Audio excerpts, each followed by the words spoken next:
Hey guys, it's Dean. Welcome to Manflow Yoga. This workout is self-myofascial release for your lower legs. So we're going to focus on the feet, the ankles, and the calves.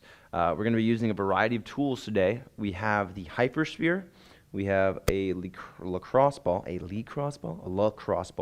We have the medium knot out. You can also use a large knot out, and we have a foam roller. So there's a lot of different tools you can use, but it really just depends on your preference. So I'm going to show you the different ways to use all of these, and then whatever you have, if you have the tools, use those for the exercises I show you.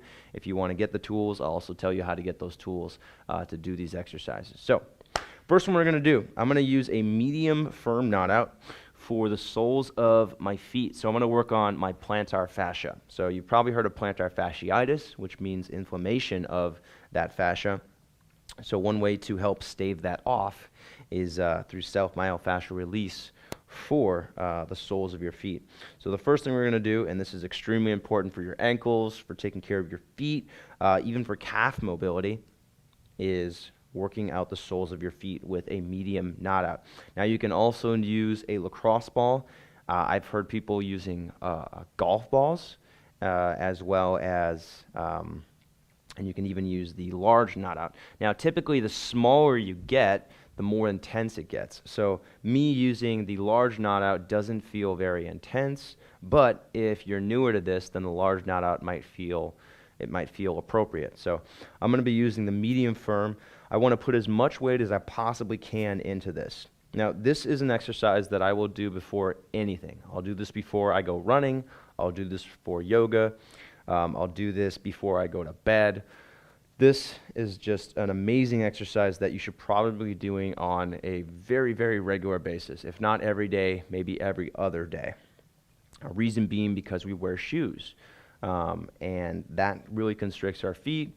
It makes the fascia on the bottom of your feet less active. So by taking your shoes off and actually working into that fascia, we're helping with feet maintenance.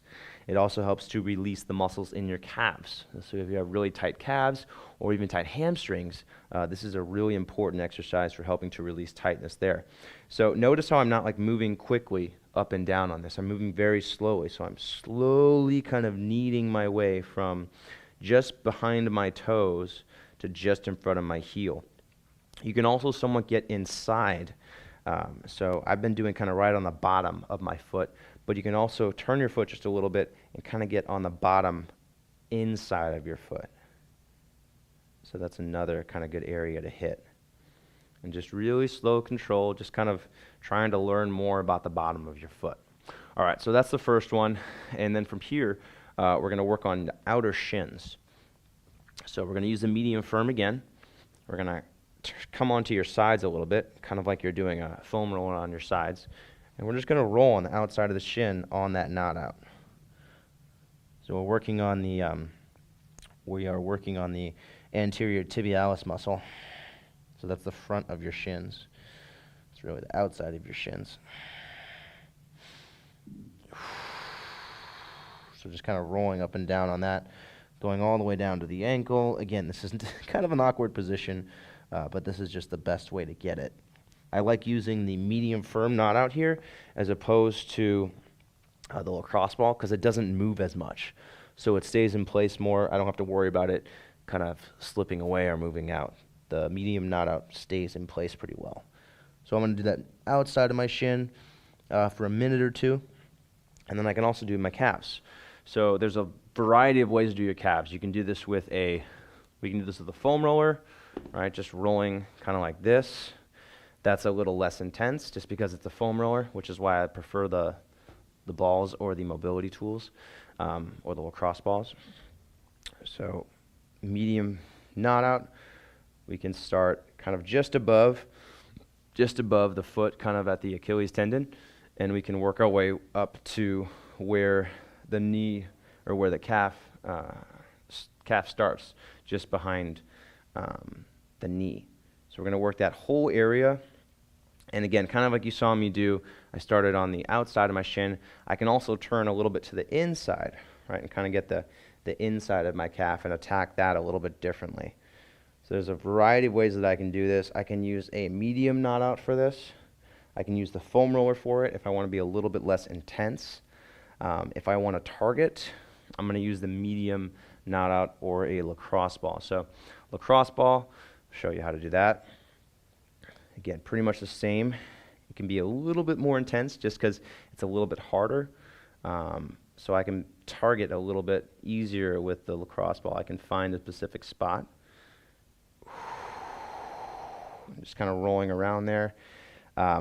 Two spots in particular I would focus on for your calf is right at the bottom, so kind of where the Achilles tendon meets the calf, and then also right at the top, so kind of where your hamstring meets your calf. So kind of working those two areas, that's where muscle knots tend to form.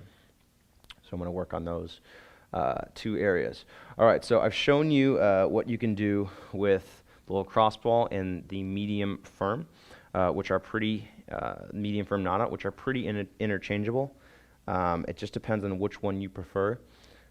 Both will work. Again, lacrosse ball is a little firmer. Knot out is a little more manageable. And then lastly, I'm going to show you what you can do with the hyperspear. So for this, we're going to go to low setting to start. And you're going to do exactly what you did with the lacrosse ball, just on your calf. Right? So we're going to put our leg on top of the ball, just kind of roll over it, let it sit, let it do its thing, move to other parts, go down toward the Achilles. You can also move your calf here, your foot here, so I can pin down a spot, and then I can bring my toes in, like so, and then point my toes. So by moving your ankle, you're helping to manipulate your calf and stretch that in different ways. And you can do this when you're using the lacrosse ball and the knot out as well, right? So we can kind of move toward the outside with the foot. We can curl the foot in, reach your toes back in dorsal flexion, and then we can also point the toes, so getting plantar flexion. So there we go. All right, so that's all I've got as far as lower legs go. These are the exercises that I use for my lower legs. There's not too much, and that's just because that's what I need, and that's what I found to be most effective with the people that I work with. So again, we've got the lacrosse ball on the soles of the feet, or the medium firm on the soles of the feet. You've got the outer shins to work on. You've got your calves to work on. You've got your kind of the insides of your calves, just below your shin. You've got that point right behind your knee, where the calf inserts into the knee, and then also the Achilles tendon. And so those are the areas that I would focus on, primarily using the medium firm knot out and the lacrosse ball. And the hyperspear can also come in handy there. So yeah, that's what I have for you. Thanks for watching this video. If you're watching this from the members area, thank you for being a member. If you're watching this as part of the Self-Myofascial Release workout series, thanks for being part of that. If you are not already a member and you want to get access to all of my other workouts, programs, tutorials, head on over to manflowyoga.com and you can sign up for a 7-day trial for just $1. So thanks again for joining me, and I look forward to seeing you on the next workout. Thanks for joining me for this workout today. Make sure you subscribe. We put out lots of videos like this on a very regular basis. And to get full access to all of my workouts, my programs, tutorials, and more, head to manflowyoga.com, sign up for a 7-day trial. It's just $1. Thanks again for joining me, and I'll see you on the next video.